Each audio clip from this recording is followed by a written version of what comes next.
नमस्कार, मैं सुनील चौरसिया और आप देख रहे हैं द रिपब्लिक टाइम्स।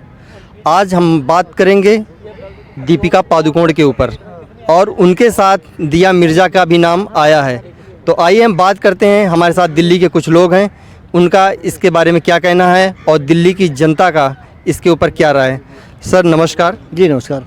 सर, जैसा कि इस समय बॉलीवुड में ड्रग्स को लेके आप देख रहे हैं कि बहुत सारी हलचल मची हुई है, इसके ऊपर क्या कहना। दीपिका पादुकोण इससे काफ़ी सालों पहले जब उनका रणबीर कपूर से ब्रेकअप हुआ था, कह सकते हैं आप, तो उस टाइम वो डिप्रेशन में चली गई थी, तो उस टाइम वो ड्रग्स लेने लगी थी।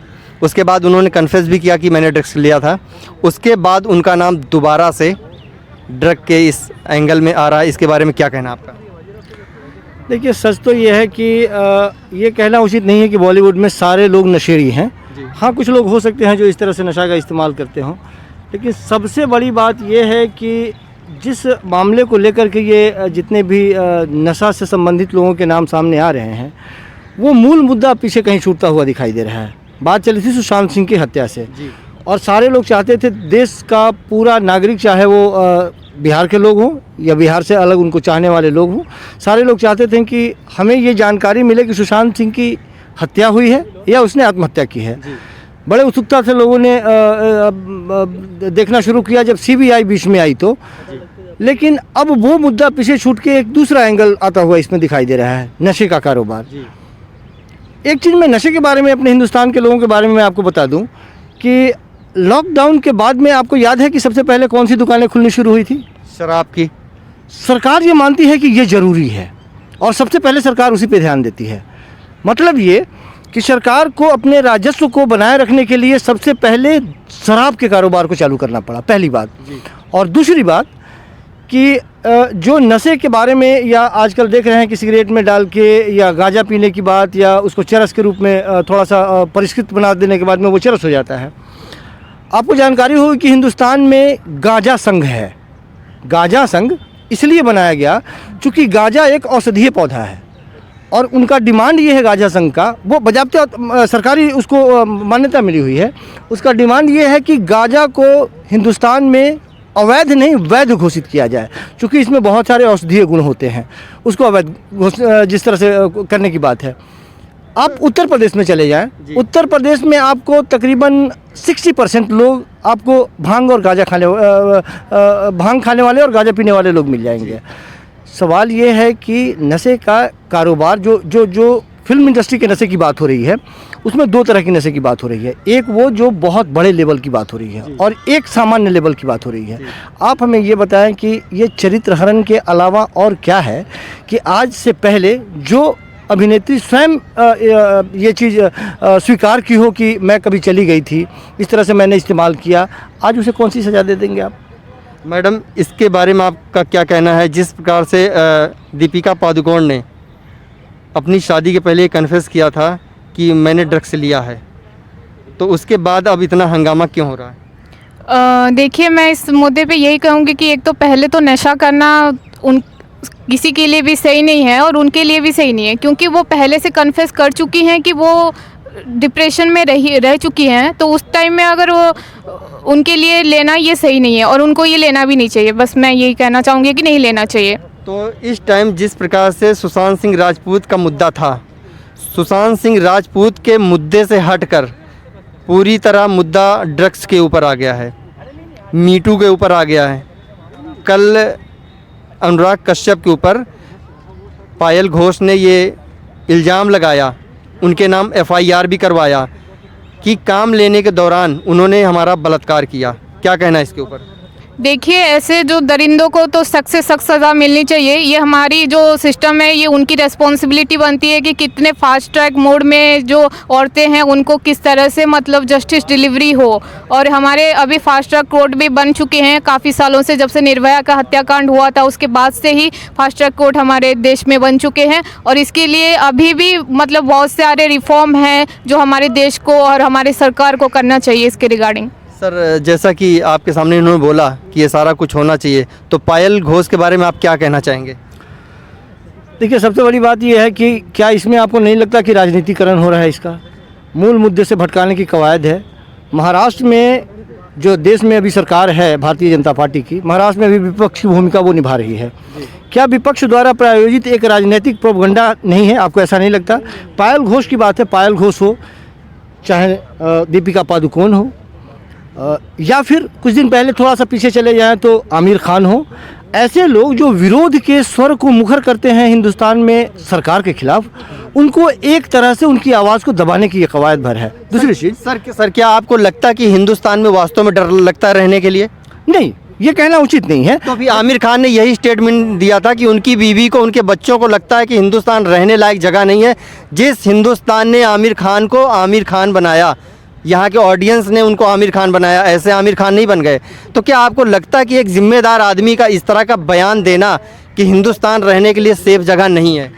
आपकी 14 साल की बेटी होती है और रात को 11 बजे कभी घर में कोई नहीं होता और उसको दवा लाने के लिए 1 किलोमीटर दूर जाने की ज़रूरत पड़ती है अकेले, तो आपको पता चलता है कि हिंदुस्तान में डर लगता है या नहीं लगता है। सर क्या ये डर, क्या ये डर अभी बीजेपी सरकार की वजह से लग रहा है, या जब निर्भया कांड हुआ उस टाइम पे कांग्रेस की सरकार थी, उस टाइम आमिर खान कभी सामने नहीं आए? नहीं, बिल्कुल नहीं। मैं किसी एक सरकार से ब्लेम नहीं कर रहा हूँ, किसी एक सरकार को ब्लेम नहीं कर रहा। नहीं, मेरा कहने का मतलब, मेरा ये आपसे सवाल है कि जिस टाइम पे निर्भया कांड हुआ, दिल्ली के अंदर कांग्रेस की सरकार थी, केंद्र के अंदर कांग्रेस की सरकार थी, उस टाइम पे आमिर खान जी ने क्यों नहीं बोला कि उनको डर लगता है यहाँ पे रहने के लिए और यहाँ पे लड़कियाँ सुरक्षित नहीं है? उस टाइम वो कहाँ पे थे? सबसे बड़ी समस्या ये है हिंदुस्तान में कि अभी हम कोई आवाज़ उठाते हैं तो आप हमसे पूछते हैं कि 10 साल पहले आपने आवाज़ क्यों नहीं उठाई?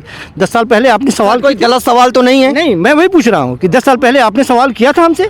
10 साल पहले भी जो आज का स्टैंड होता है, जो सत्ता से सवाल करने वाले लोग होते हैं, वो सत्ता से सवाल पहले भी करते हैं, आज भी करते हैं, और कल किसी और की सत्ता होगी उससे भी सवाल किए जाएंगे। बिल्कुल सर, सवाल बिल्कुल जायज़ है, आपके सवाल होने चाहिए, लेकिन जब बात होती है देश की, तो क्या आपको लगता है कि देश को बदनाम करना चाहिए? प्रॉब्लम यह है कि जब कभी भी किसी अल्पसंख्यक आदमी के द्वारा या अल्पसंख्यक व्यक्ति के द्वारा ये आवाज़ उठाई जाती है, तुरंत आप उसे संदेह के घेरे में ला देते हैं। कोई शर्मा, तिवारी, वर्मा, सिंह होता और इस तरह की बात करता तो आप उससे प्रश्न नहीं खड़ा करते।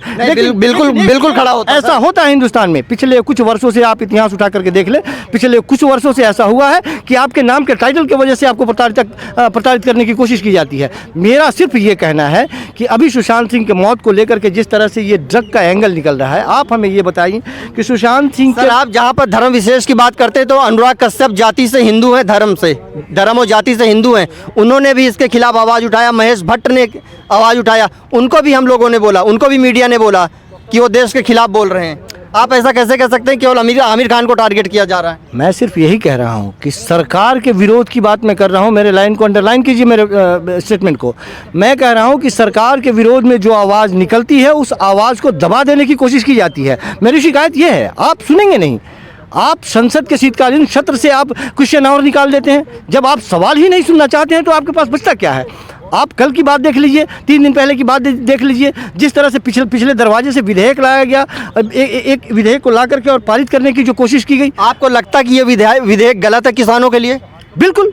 सर, कैसे आप कह सकते हैं कि किसानों के लिए गलत है? सेम विधायक कांग्रेस पार्टी 2012 में, मुझे आज भी डेट याद है, 12 सितंबर 2012 की बात है, लोकसभा और राज्यसभा के अंदर कपिल सिब्बल ने बोला था कि ये जो बिल है ये किसानों के हक का बिल है, इसके बीच से बिचौलियों का सफाया हो जाएगा, किसान अपना पूरा माल डायरेक्ट जिसको चाहे उसको बेच सकता है। वही कि कपिल सिब्बल आज विधवा विलाप कह सकते हैं आप, या महिला विलाप कह सकते हैं, आज वो संसद में खड़े होकर चीख के कर रहे हैं और बात करते हैं डेरेक ओब्रियन की।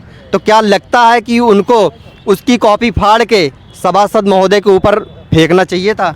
कल प्रधानमंत्री जी आकर के इस विधेयक के बारे में स्पष्टीकरण दिया था, उन्होंने टीवी पे आया और अपनी बात रखी। उन्होंने देश के किसान यदि आपके किसी एक बात से इत्तेफाक नहीं रखते हैं, संतुष्ट नहीं होते हैं, तो आप सरकार हैं साहब, आपका फर्ज बनता है कि आप हमें संतुष्ट करें यदि मेरे मन में कोई सवाल है तो। बिल्कुल। लेकिन आपको सर, बिल्कुल सरकार की पूरी जिम्मेदारी बनती है कि अपने जो भी हैं देशवासी उनको संतुष्ट करें, लेकिन विपक्ष की ये जिम्मेदारी बनती है कि किसानों को मेरी बात भ्रमित ना करें। मेरी बात पूरी नहीं हुई है। मैं सिर्फ ये कह रहा हूँ कि देश के किसानों को यदि ये बात समझ में नहीं आती है, उनको लगता है कि हमारे हक हुकूक पे कोई डाका डालने की कोशिश हो रही है, तो जिस तरह से प्रधानमंत्री आए और कहा कि नई मंडी व्यवस्था हम खत्म नहीं करेंगे, हम MSP खत्म नहीं करेंगे, बिल्कुल नहीं करेंगे, आप कानून बना दीजिए, आप कानून में 2 लाइन लिख दीजिए, ये ऐड कर दीजिए। हमें आपकी बातों पे यकीन यदि नहीं हो रहा है, आप देश के प्रधानमंत्री हैं, हालांकि आपकी जुबान से लिखी हुई हर एक बात कानून होनी चाहिए, लेकिन हम यदि आप पे यकीन नहीं कर रहे हैं, आपने विश्वास खो दिया है। आपने कहा था कि मुझे 50 दिन दे दीजिए नोटबंदी के बाद, जिस चौराहे पे आप खोजेंगे उस चौराहे पे मैं खड़ा मिलूंगा। और जो कारण उन्होंने गिराए थे उस नोटबंदी के कारण को शायद आप भी याद रखे होंगे, उसमें से एक भी पूरा होता हुआ दिखे तो आप मुझे बताइए। काला धन खत्म हो गया, ब्लैक मनी आ गई, सारे नकली नोट खत्म हो गए, पत्थरबाजी रुक गई, आने के बाद में सब कुछ खत्म हो गया, कुछ नहीं हुआ। जो उनकी इच्छा थी उत्तर प्रदेश के चुनाव के वक्त, उन्होंने अपने हित को साध लिया। कौन से चौराहे पर 50 दिन के बाद में मिले? इसलिए मैं कह रहा हूं कि जब देश के प्रधानमंत्री पर आम जनता यकीन नहीं करे तो कानून में 2 लाइन लिख करके उनको भरोसा दिलाना चाहिए। सर, देश की जनता को देश के प्रधानमंत्री पे विश्वास नहीं है, लेकिन जो कपिल सिब्बल और राहुल गांधी बोल रहे हैं संसद में खड़े होकर झूठ, उसके ऊपर जनता को विश्वास है? नहीं करे, कोई दिक्कत नहीं है, विपक्ष पे नहीं करे, लेकिन सरकार को तो देश की जनता को विश्वास में लेना होगा ना। हम सरकार की बात कर रहे हैं तो आप भी किसानों को सर भ्रमित क्यों कर रहे हैं कपिल सिब्बल? कपिल सिब्बल का सीधा स्टेटमेंट है 12 सितंबर 2012 का, लोकसभा के अंदर, राज्यसभा के अंदर उन्होंने बोला कि ये बिल हम लेके आ रहे हैं। उस टाइम अगर ये बिल खराब था किसानों के लिए तो कांग्रेस क्यों लेके आ रही थी? अगर वही बिल दूसरी पार्टी, विपक्षी पार्टी लेके आई जो सत्ता में है इस समय, तो उसका विरोध क्यों कर रहे हैं? इसका मतलब क्यों देश विरोधी है और किसान विरोधी है कांग्रेस पार्टी? ये सरकार कोई भी कानून, अध्यादेश या बिल लाती है तो डंके की चोट पे लाई है। अभी तक जीएसटी लाई थी, भारत के इतिहास में पहली बार ऐसा हुआ कि 12 बजे रात में संसद भवन को खोला गया था, आपको याद होगा। बिल्कुल। नोटबंदी में प्रधानमंत्री जी ने खुद घोषणा की थी, आपको याद होगा। इस तरह के तमाम कई ऐसे कानून आए, चाहे वो महिलाओं के लिए ट्रिपल तलाक की बात हो, डंके की चोट पे। ऐसा क्या था इस बिल में कि अध्यादेश लाने की ज़रूरत पड़ गई, वो भी जून के महीने में? ऐसा क्या था? चुपके से आप क्यों लाए? क्यों नहीं चर्चा करना चाहते इस पे? आप विपक्ष से बात क्यों नहीं करना चाहते? किसानों से बात क्यों नहीं करना चाहते? आप किसी प्रतिनिधि को बैठा के इस पे बात? सर, सरकार का कहना कि कोरोना पैंडेमिक चल रहा था इसीलिए हमने ऐसा किया। कमाल की बात है, कोरोना पैंडेमिक चल रहा है, आप शून्यकाल खत्म कर दीजिए, क्वेश्चन आवर खत्म कर दीजिए, अपने मन से विधेयक। आपको जानकारी होगी ना कि एक भी आदमी, एक भी संसद का यदि सदस्य इस पे प्रश्न खड़ा करता है फिर वो कानून नहीं बनता है बगैर वोटिंग के। कैसे बन गया ये वोटिंग? बगैर वोटिंग किए ये कानून कैसे बन गया? प्रश्न तो इस पर खड़ा है, इस पर सरकार से सवाल करनी चाहिए।